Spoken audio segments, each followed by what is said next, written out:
Hello friends, welcome to Competition Vla. I am Supriya Avasthi, your math teacher. So friends, if you haven't subscribed my channel yet, please first subscribe my channel and press bell icon to get new video updates. Okay, so let's start.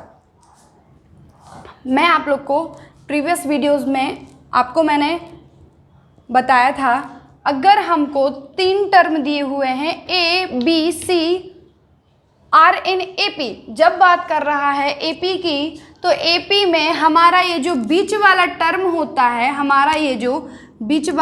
होता है, उसकी value क्या निकलती है, मैं आपको पहले निकाल के बता चुकी हूँ, इस वजह से अभी निकाल के नहीं बताऊंगी यहाँ पर। तो A प्लस C अपॉन 2 क्या होगा, A प्लस C अपॉन 2। हम इसको मध्य पद तो बोलेंगे, मध्य पद तो बोलेंगे, साथ में हम इसको,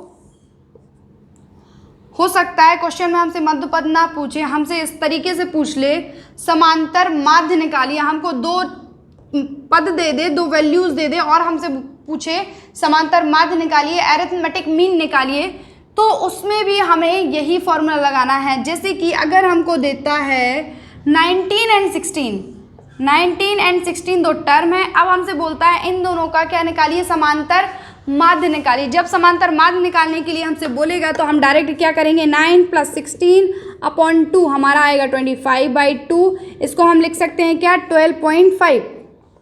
ठीक है, आप लोग इस बात को ध्यान दीजिएगा। इसको हम क्या बोलेंगे, समांतर माध्य भी बोल सकते हैं, मतलब AM, क्या अरिथमेटिक मीन क्या बोलेंगे, AM, मतलब क्या है AM। अब बात आती है GP की। मैंने आपको कल GP में बताया, अगर हो सकता है, अभी बात चल रही थी जब A, B, C, R and AP, जब क्या हो, AP में हो। अब मैं बात कर रही हूँ जब A, B, C, R and GP, जब ये तीनों पद किसमें हो, हमारे गुणोत्तर श्रेणी की बात चल रही, किसमें, गुणोत्तर श्रेणी में है, तब क्या होगा हमारा ये, मैंने आपको कल बताया था B इज इक्वल टू, हमारा जो ये बीच वाला पद होगा वो शेष 2 टर्मों के गुणनफल के वर्गमूल के बराबर होगा, बिल्कुल वर्गमूल के बराबर होगा। बट यहाँ पर आपको एक चीज़ ध्यान देनी है, मैंने इस बात का कल जिक्र नहीं किया, मुझे भी ध्यान नहीं था। देखिए, ये वैल्यूज़ हमारी प्लस एंड माइनस में आएगी, क्या आएगी, प्लस एंड माइनस में होगी। लेकिन क्यों, बताती हूँ। हो सकता है सीरीज हमारी प्लस में हो सकता है सीरीज हमारी माइनस में हो। अगर जैसे कि सबसे पहले ये समझा देती हूँ आता कैसे, जैसे कि अगर A इंटू C की वैल्यू हमारी 16 है, क्या है, 16 है, तो 4 इंटू 4 भी हमारा 16 ही होता है, एंड हमारा -4 इंटू -4 भी हमारा 16 ही होता है। ठीक है, -2 इंटू -8 भी हमारा 16 होता है, और +2 इंटू 8 भी हमारा क्या होता है, 16 ही होता है। तो ये जो वैल्यूज निकलती है वो प्लस माइनस में निकलेगी। ठीक है, अब देखिए मैं बताती हूँ सीरीज कैसे हो सकता है। हमको ये जो टर्म है दे दे -2 एंड -8, अब हमसे पूछे इनके बीच का टर्म निकालिए, तो हम -2 एंड -8 का क्या करेंगे, मल्टीप्लाई कर देंगे, तो क्या आएगी वैल्यू हमारी, √16 ही तो आएगी। तो हम इसको +4 नहीं, क्या आप खुद सोचिए, क्या हम इसमें +4 होगा हमारा बीच का टर्म, नहीं होगा ना, ये तो पॉसिबल नहीं है। मतलब हमारा बीच का टर्म क्या होगा, -4। सीक्वेंस पर डिपेंड करता है, सीक्वेंस किस में है। अगर हमारा सीक्वेंस माइनस में चल रहा है तो हमारी जो वैल्यू निकलेगी V की, वो क्या निकलेगी, माइनस में निकलेगी। अगर हमारा सीक्वेंस प्लस में चल रहा है तो हमारी जो वैल्यू निकलेगी V की, वो प्लस की निकलेगी। ठीक है, आपको इस बात का ध्यान देना है। और इस GP को, ये मध्य पद, हो सकता है आपसे मध्य पद पूछे, B की वैल्यू पूछे, बोले आप मध्य पद निकालने के लिए बोले, हो सकता है आपसे इसको हम, क्योंकि क्या और क्या बोल सकते हैं, इसको हम गुणोत्तर माध्य भी बोल सकते हैं, हम लोग इसको ज्योमेट्रिक मीन भी बोल सकते हैं। हो सकता है हमको 2 टर्म ऐसे ही हमको, जैसे कि मैं भी आपको बताते हैं,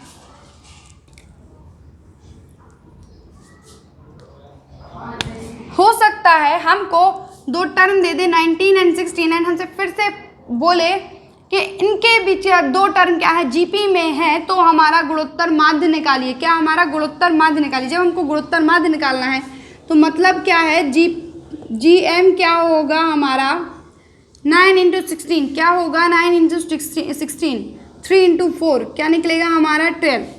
समझ रहे हैं आप लोग बात को? हो सकता है हमसे ज्योमेट्रिक मीन की बात कर दे।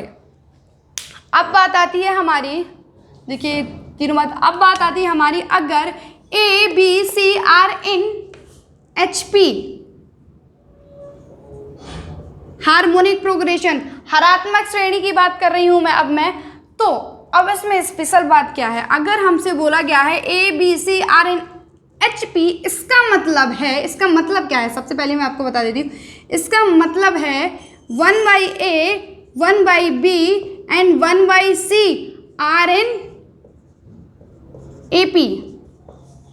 अगर हमको 3 टर्म एच पी में दिए गए हैं तो उसका मतलब क्या है, जैसे कि हमको दिया गया है A B C are in H P, इसका मतलब है हमारा 1/a 1/b 1/c are in A P. तो हमें ए पी की कंडीशन तो पता है, ए पी में क्या होता है, ए पी में हमारा होता है 1/b minus 1/a is equal to 1/c minus 1/b, क्योंकि बताया था मैंने जो कॉमन डिफरेंस होता है वो इक्वल होता है। कंडीशन हमारी एपी की यही है। और क्या होता है T2 माइनस T1 बराबर होता है T3 माइनस T2 के। क्या होता है T2 माइनस T1 बराबर होता है हमारा T3 माइनस T2 के। तो क्या यहाँ से हमारा निकलेगा, ये 1/b यहाँ आ जाएगा तो हमारा आ जाएगा 2/b, इस तरफ आएगा तो क्या आएगा 2/b, 1/c यहाँ क्या आ जाएगा 1/c, 1/c एंड 1/a। हम इसको लिख सकते हैं 2/b is equal to a plus C upon AC। अब इसको हम नेक्स्ट फिर से आगे सॉल्व करेंगे तो हमारी b इज इक्वल टू निकलेगा 2AC अपॉन a प्लस सी। यही हमारी क्या है, जब हमारा a b c h p में हो तो यही b की वैल्यू होती है। क्या होती है, b की वैल्यू हमारी ये निकलती है। मध्य पद हमारा क्या होगा, जब A B C H P में हो तब हमारा मध्य पद ये होगा, क्या होगा 2AC अपॉन a प्लस सी। इस बात को आपको ध्यान देना। और हो सकता है, मैंने जैसे कि अभी बताया, हो सकता है हमको पूछे मध्य पद ना बोले, हमसे बोले हरात्मक माध्य निकालिए, हार्मोनिक मीन निकालिए, तब भी हमारा फॉर्मूला क्या लगेगा, यही, उसका मतलब भी यही है HM। ठीक है, इस बात को ध्यान देना है आपको। अब जैसे कि हमसे कह दे 9 और 16 9 एंड 16 का HM निकालिए, हार्मोनिक मीन निकालिए, तो हम क्या करेंगे, देखिए 2 इंटू 9 एंड 16 अपॉन 9 एंड 16 क्या होता है 25, ये हमारा होगा 288 अपॉन 25। समझ रहे हैं आप लोग बात को? ठीक है, ध्यान देना है इस बात का। ठीक है, अब हम लोग चलते हैं नेक्स्ट। अगर हम लोग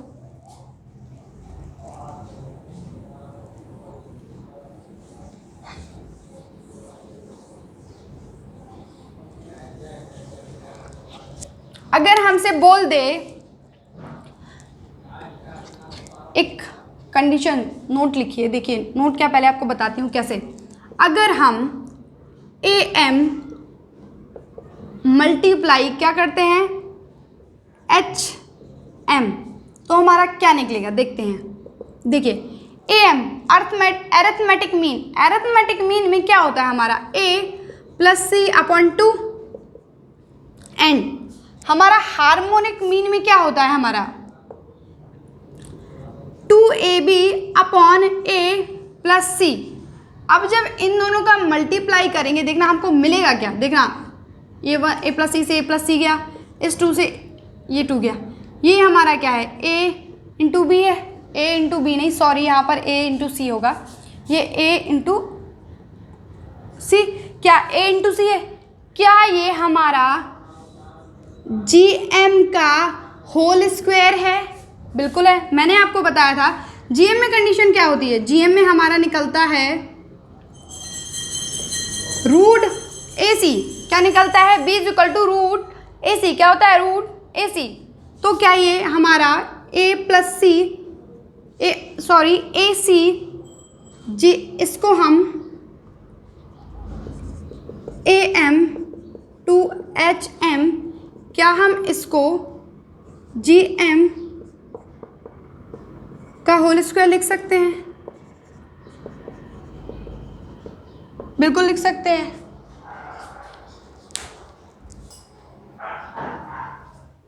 देखिए हमको इससे क्या पता चल गया, इससे हमको ये पता चल गया am into H M is equal to क्या होता है, जी एम का होल स्क्वायर होता है। तो G M is equal to हमारा क्या होता है, root A M into H M होता है। ठीक है, आपको ये रिलेशन याद रखना है, हो सकता है डायरेक्ट कभी पूछ ले। ठीक है, अब बात क्या आती है, मैं आप लोग के बीच में एक और रिलेशन बताती हूँ। हमेशा ए एम बड़ा होता है किससे, जी एम से, एंड जी एम बड़ा होता है किससे, एच एम से।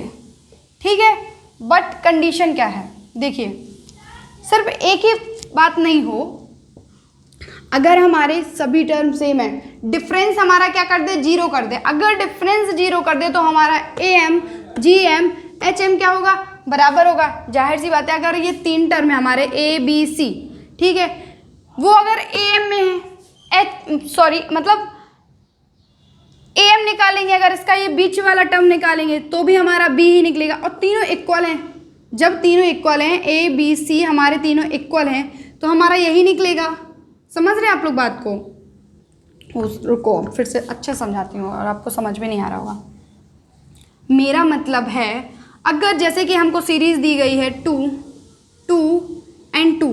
अब देखिए, अगर हमसे बोले ये सीरीज एपी में है, हमको दे दे दो टर्म हैं ए एंड वो 2 एंड 2, और इसका हमें ए एम निकालना है। अगर हम इसका ए एम निकालेंगे तो आप खुद बताइए, फर्स्ट टर्म हमारा ए 2 है और लास्ट टर्म भी हमारा 2 है, तो जाहिर सी बात है हमको ये बात समझ में आ रही है कि इसमें डिफरेंस कुछ नहीं है। डिफरेंस मतलब जीरो है, तब तो ये जाके, अगर डिफरेंस कुछ होता तो ये हमारा टर्म या तो ज़्यादा होता है या फिर वैल्यू कम हो रही होती, बट यहाँ पे ऐसा नहीं हो रहा, वो सेम है, इक्वल है। अगर ए एंड सी की वैल्यू इक्वल है तो मतलब जाहिर सी बात है क्या है, इसमें डिफरेंस क्या होगा, जीरो होगा। मतलब बी भी हमारा क्या निकलेगा, 2 निकलेगा। ये क्या है, कॉमन सेंस है, ये भी ध्यान दीजिएगा। यहाँ पर हर जगह फॉर्मूला थोड़ी यूज़ करेंगे, थोड़ा बहुत दिमाग का भी यूज़ करना है। तो मतलब हमारी बी की जो वैल्यू निकलेगी वो भी 2 निकलेगी। इसी प्रकार से अगर हमको फिर से अगर पूछता है 2 एंड 2 हमारे क्या है, और बीच में हमारी कोई भी वैल्यू v है, ठीक है, वो हमको पता नहीं, हो सकता वह 2 भी हो, कुछ भी हो, अभी तो नहीं पता ना। तो हमसे कहे वो श्रेणी क्या है, जीपी में है, किस में है, जीपी में है, गुणोत्तर श्रेणी में है। फिर हमसे बोलता है इसका गुणोत्तर माध्य निकालिए, ज्योमेट्रिक मीन निकालिए। तो क्या आप फिर से खुद बताइए, अगर हमारी फर्स्ट टर्म हमारा 2 है एंड लास्ट टर्म हमारा 2 है, तो जाहिर सी बात है इनके बीच का अनुपात अगर कुछ और होता है, या फिर इसमें गुणोत्तर मतलब क्या था, गुणा होना। मैंने आपको बताया था सीरीज कहीं ना कहीं अपना ये गुणोत्तर श्रेणी खुद बताती है कि मैं हूँ क्या। देखिए, तो 2 है, अगर इसमें किसी भी चीज़ का मल्टीप्लाई हो रहा होता तो वैल्यू क्या होती, बढ़ रही होती, बट यहाँ पे वैल्यू तो बढ़ ही नहीं रही। मतलब क्या है, यहाँ पर जो हमारा रेशियो है वो क्या चल रहा है, 1 चल रहा है। ठीक है, यहाँ पे भी कॉमन सेंस है। ठीक है, ये 2 है, आप सॉल्व करके देखना, आप लोग फॉर्मूले से पुट करके सॉल्व करके देख लीजिएगा, आपका यही 2 निकलेगा। ठीक है, इससे ये पता चल रहा है, फिर से हमारा जो ये तीनों टर्म अगर जीपी में भी है तो हमारा ज्योमेट्रिक मीन फिर से क्या निकला, 2 निकला। मतलब तीनों वैल्यू क्या है, 2 है। फिर से अगर हम एच एम में भी यही करेंगे तो एच एम में भी अगर श्रेणी हमको दी गई है 2 एंड 2, हमको ऐसे टर्म दिए गए हैं, बी की कोई वैल्यू है जो हमको नहीं दी गई है, हमसे पूछ ले बीच वाला टर्म, या फिर हमसे बोले जब हरात्मक माध्य, या फिर हमसे हार्मोनिक मीन की बात करें, तो भी हमारा बीच वाला जो टर्म निकलेगा वो भी 2 ही निकलेगा, क्योंकि जब डिफरेंस कुछ नहीं है तो बात वही होगी ना, हमारा क्या निकलेगा, 2 ही निकलेगा। तो इस कंडीशन में क्या होता है, जब हमारा ए एंड सी बराबर होता है, तो इस कंडीशन में क्या होता है, हमारे ए एम की वैल्यू बराबर होती है जी एम के, एंड जी एम की वैल्यू बराबर होती है एच एम के। ठीक है, आपको ये भी ध्यान देना है, ये किस कंडीशन में होता है, और नॉर्मली तो ये होता है। ठीक है, बस आपको ये चीज़ ध्यान रखनी है। अब जैसे कि दिया है, अब हम लोग क्वेश्चन पर आते हैं। जैसे कि हमको दिया है नेक्स्ट टाइप, दिया है हमको 1 + 1/2, 1 + 1/3, 1 + 1/4। इसी प्रकार से सीरीज चल रही है 1 + 1/n। तो क्या आपको ये समझ में आ रहा है हम इसको सॉल्व कैसे करेंगे? देखिए, अगर हम इसको सॉल्व करें तो हमको क्या मिलेगा? अगर हम इसको सॉल्व करें तो क्या मिलेगा? हम इसका देखो इसमें मल्टीप्लाई करेंगे, एलसीएम लेंगे तो क्या आएगा? देखिए 2 + 1 3/2। इसको सॉल्व करेंगे तो क्या मिलेगा? 3/2। ठीक है, चलो देखते हैं क्या मिल रहा। 3 + 4 क्या 3। ठीक है, ये देखा। फिर इसको सॉल्व करेंगे क्या मिलेगा हमको? 5/4। इसी प्रकार से आगे चलता रहेगा। ठीक है, सो ऑन। अब देखिए n + 1/n। अब आपको ये दिख रहा है क्या ऐसे वैल्यू कट रही है? देखिए ऐसे ये भी आगे चल के ऐसे ये भी कट जाएगा, ये भी कट जाएगा, ये भी कट जाएगा, ये कट जाएगा। फिर हमारे पास लास्ट में बचेगा क्या? n + 1/2। यहाँ पे हमको थोड़ा सा बस दिमाग लगाना है, बस हमको ये देखना है क्या हमने देखा अगर इसको सॉल्व करें क्या वैल्यूज कट रही? हाँ कट रही हैं। चलो मतलब हम इसको इस तरीके से सॉल्व करेंगे। ठीक है, अगर हो सकता है हमें क्वेश्चन दिया होता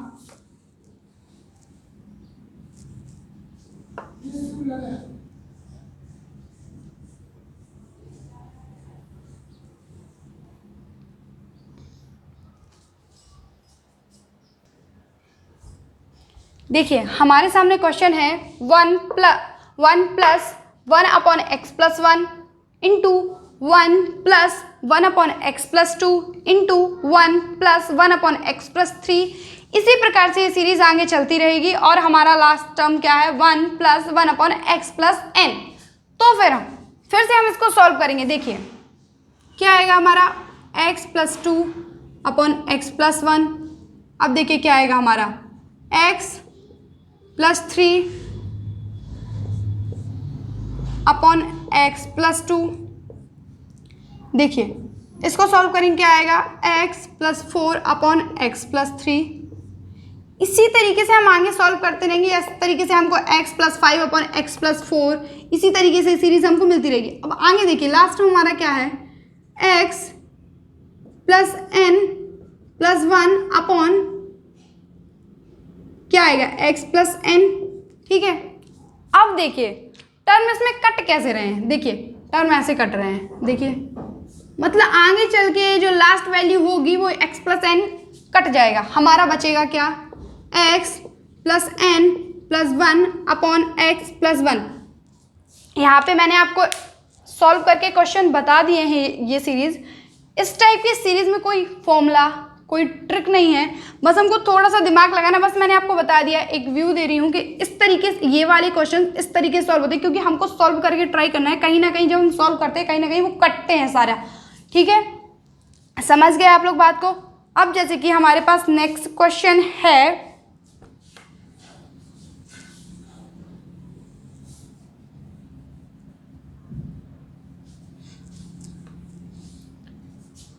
हो सकता है हमें दिया हुआ होता 1 - 1/2, 1 - 1/3, 1 - 1/4, इसी तरीके से 1 - 1/n।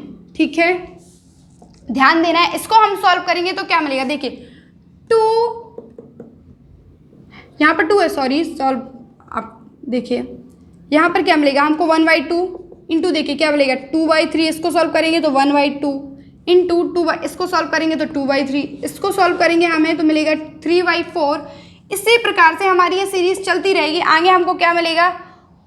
4/5, 6/7, इस तरीके से हमको ये वैल्यूज मिलती रहेंगी। अब देखिए बात आती है यहाँ पे, तो क्या जब मैं इसको सॉल्व करूँगी तो n - 1/n मिलेगा, है ना?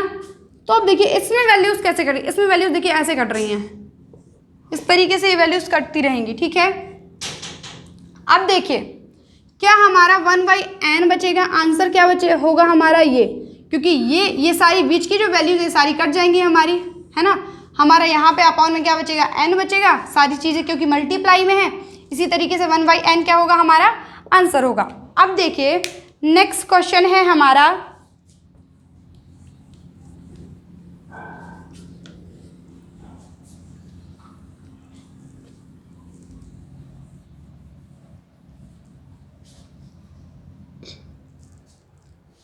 जैसे कि हमको दिया गया है 1/4 इंटू 2/6 इंटू 3/8 इंटू 4/10। इसी प्रकार से सीरीज हमारी गई हुई है 31/64 तक, ठीक है। इसके इक्वल में हमको दिया हुआ है 2 की पावर n। क्या दिया हुआ है ये हमको? 2 की पावर n। एंड हमको फाइंड करना है क्या? n। हमको n की वैल्यू निकालनी है यहाँ से, ठीक है। अब देखें यहाँ पे क्या कट रहा है, देखें 2 3 पूरी वैल्यूज तो नहीं कट रही हैं। अगर देखिए अगर हम यहाँ से 2 कॉमन ले लें, 2 कॉमन लेते हैं तो क्या यहाँ पे हमारा क्या आ जाएगा 1/3, यहाँ पे तो 3 से 3 कैंसिल, फिर यहाँ पे क्या आ जाएगा 4, फिर 4 से 4 कैंसिल, यहाँ पे क्या बचेगा 5। तो आगे भी चल के हमारे यहाँ पे 5 होगा। इसी तरीके से सीरीज चली, इस तरीके से हमारी ये वैल्यूज कटेंगे। अब देखिए कैसे, अगर हमने 1/2 कॉमन लिया तो हमारा क्या बचेगा 1/2 इंटू 2/3 इंटू 3/4 इंटू 4/5। इसी तरीके से ये सीरीज चल रही है। आगे क्या होगा हमारा 31/32, ठीक है। अब देखिए ऐसे वैल्यूज ने कटना स्टार्ट किया, कट रही हैं, ऐसे कटती रहेंगी आगे, और ये हमारा 31 भी कट जाएगा, ठीक है। अब हमारे पास बचेगा क्या 1/2, यहाँ पे हमारा इंटू 1/32,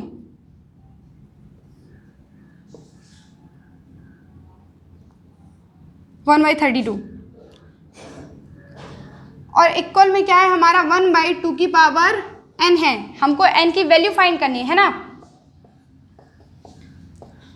अब देखिए क्या 2 इंटू 32 क्या होता है 64 होता है। एंड 64 मतलब क्या है हमारा 2 की पावर 6। 2 की पावर 6 की वैल्यू हमारी क्या होती है 64 होती है। मतलब इसको हम 2 की पावर 6 लिख सकते हैं, 2 की पावर n। इसका मतलब अगर हम इसका त्रियक गुणा कर दे, क्रॉस मल्टीप्लिकेशन कर दे, तो हमारा 2 की power n is equal to होगा हमारा 2 की पावर 6। तो यहाँ से आप देख सकते हैं अगर ये और ये बराबर हैं तो मतलब n इज इक्वल टू हमारा 6 होगा, है ना। यही हमारा आंसर है, ठीक है। आगे हम